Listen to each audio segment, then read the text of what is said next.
ಮುಂಭಾಗದಲ್ಲಿರ್ತಕ್ಕಂಥ ಎಲ್ಲ ಮಕ್ಕಳೇ, ಗ್ರಾಮಸ್ಥರೇ, ಮತ್ತೆ ಮಾಧ್ಯಮ ಮಿತ್ರರೇ, ಪತ್ರಿಕಾ ವರದಿಗಾರರೇ, ಬಹುಶಃ ಒಬ್ಬ ವ್ಯಕ್ತಿತ್ವ ಯಾವ ರೀತಿ ಇರಬೇಕು ಅಂತಂದ್ರೆ ನನ್ನ ಪ್ರಕಾರ ಮುನೀಶ್ ನೋಡಿದ್ರೆ ನನಗೆ ಅನಿಸ್ತಾ ಇದೆ ಇವತ್ತೊಂದು ವ್ಯಕ್ತಿಯ ವ್ಯಕ್ತಿತ್ವ ಅಂದ್ರೆ ಇದು ಅಂತ ನನಗೆ ಅನಿಸ್ತಾ ಇದೆ.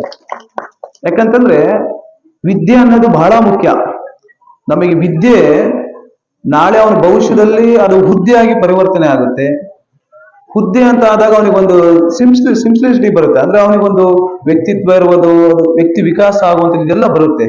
ಬಹುಶಃ ಒಂದು ಚಾರಿಟಬಲ್ ಟ್ರಸ್ಟ್, ಪ್ರಗತಿ ಅಂತ ಒಂದು ಚಾರಿಟಬಲ್ ಟ್ರಸ್ಟಿನ ಮೂಲಕ ನಾನು ತುಂಬಾ ಹೋಗ್ತಾ ಇರ್ತೀನಿ. ನಾನು ಮುಳಬಾಗಿಲು ತಾಲೂಕಿನ ಎಲ್ಲ ನಾನು ಓಡಾಡೋದ್ರಿಂದ ಎಲ್ಲಾ ಸ್ಕೂಲ್ಗಳಲ್ಲೂ ಸುಣ್ಣ ಬಣ್ಣ ಎಲ್ಲ ಹೊಡ್ಕೊಂಡಲ್ಲಿ ಪ್ರಗತಿ ಚಾರಿಟಬಲ್ ಟ್ರಸ್ಟ್ ಅನ್ನೋ ಒಂದು ಅಲ್ಲೊಂದು ಕೊಡುಗೆ ಅಂತ ಆಗ್ತಾ ಇದೆ. ಅಂದ್ರೆ ಶಿಕ್ಷಣಕ್ಕೆ ಹೆಚ್ಚು ಒತ್ತನ್ನ ಇವತ್ತು ಪ್ರಗತಿ ಚಾರಿಟಬಲ್ ಟ್ರಸ್ಟ್ ನವರು ಕೊಡ್ತಾ ಇದ್ದಾರೆ. ಬಹಳ ಸಂತೋಷ ಆಗ್ತಾ ಇದೆ. ಯಾಕಂತಂದ್ರೆ ಇಂಥ ಒಂದು ಸಂಘ ಸಂಸ್ಥೆಗಳು ಇವತ್ತು ಎಲ್ಲಾ ತಾಲೂಕಲ್ಲೂ ಸಹ ಒಂದು ಕೈ ಜೋಡಿಸಿದ್ರೆ ಬಹಳಷ್ಟು ಒಂದು ಊರಿಗೆ ಉಪಕಾರ ಆಗುವಂತ ಕೆಲಸಗಳು ಆಗುತ್ತೆ.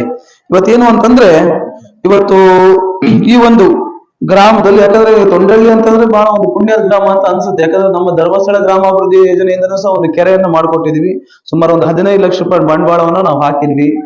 ದೇವಸ್ಥಾನಕ್ಕೆ ಅನುದಾನ ಬಂದಿದೆ. ಸ್ವಲ್ಪ ಚಿಕ್ಕ ಪುಟ್ಟ ಸಮಸ್ಯೆ ಇದ್ದ ನಮ್ಮ ರವಿಚಂದ್ರ ಪ್ರಭಾಕರ್ ಎಲ್ಲ ಕುತ್ಕೊಂಡು ಮಾತಾಡಿ ಎಲ್ಲ ಸರಿ ಮಾಡ್ಕೊಟ್ಟಿದ್ದಾರೆ. ಅದು ಒಂದು ಉಪಕಾರ ಆಗ್ತಾ ಇದೆ. ಈಗ ಏನಂತಂದ್ರೆ ದುಡ್ಡು ಹಾಕುವವರು ಇರ್ತಾರೆ. ಇವತ್ತು ಧರ್ಮಸ್ಥಳ ಗ್ರಾಮಾಭಿವೃದ್ಧಿ ಯೋಜನೆ ಅಂತಂದ್ರೆ ಪೂಜ್ಯ ವೀರೇಂದ್ರ ಹೆಗ್ಡೆ ಅವರು ಮಾರ್ಗದರ್ಶಕರು ನಮಗೆ.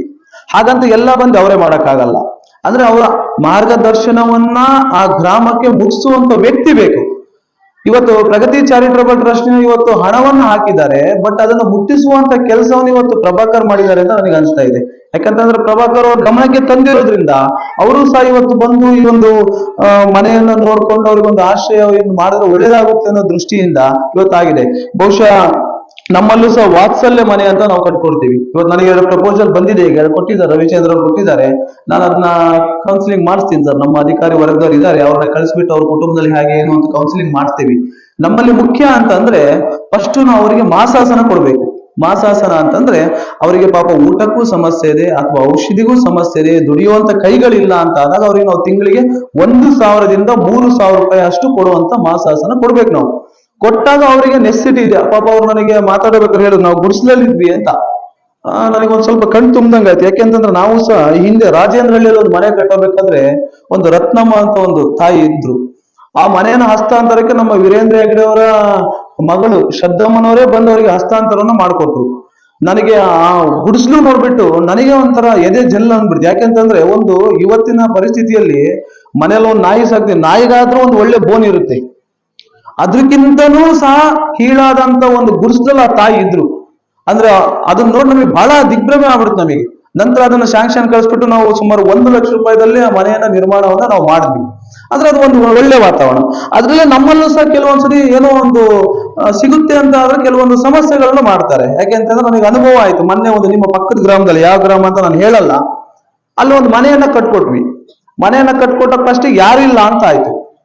ಆಮೇಲೆ ಆ ಪಾರ್ಟಿ ತೀರೋದಾಗ ಎಲ್ಲ ಬಂದ್ರು, ನಮೀಗ ಮನೆ ಬೇಕು, ನಮ್ಮ ಮನೆ ಬೇಕು ಅಂತ. ಮತ್ತೆ ಅದನ್ನ ಪಂಚಾಯತ್ಗೆ ಮಾಡಿ ನಮ್ಮ ಆಫೀಸಲ್ಲಿ ಆ ಮಕ್ಕಳಿಗೆ ನನಗ್ ಬೇಕು ಅಂತ, ಇನ್ನೊಬ್ಬ ಮಗ ಬಂದು ಮಗನಿಗೆ ನನಗ್ ಬೇಕು ಅಂತ, ಹೆಣ್ಮಕ್ಳು ನಾನ್ ಬಿಟ್ಕೊಡಲ್ಲ ಅಂತ, ಗಂಡ್ ಮಗ ನಾನ್ ಬಿಟ್ಕೊಡಲ್ಲ ಅಂತ ಫಸ್ಟ್ ಕೇಳೋಬೇಕಾದ್ರೆ ನಮಗೆ ಯಾರು ಇಲ್ಲ ಅಂತ.